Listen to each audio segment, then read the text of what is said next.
Mettre au point des matériaux biodégradables, capables d'être totalement recyclés. Voilà l'objectif des travaux de Pamela. Car aujourd'hui, pour être réutilisés, les plastiques sont transformés à partir de matières plastiques.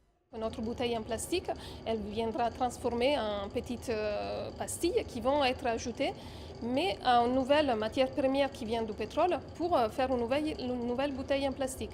La solution est donc de mettre au point un plastique qui puisse se recycler totalement ou se détruire entièrement.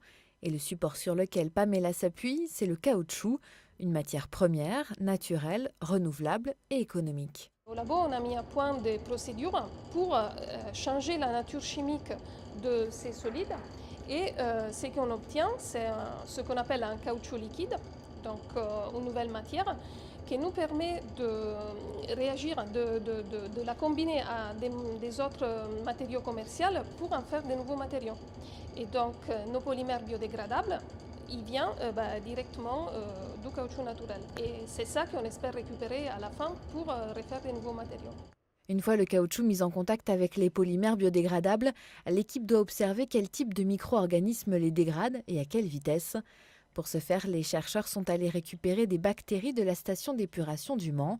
Leur étude commence, mais les scientifiques espèrent bien contribuer à l'élimination du fameux septième continent de plastique.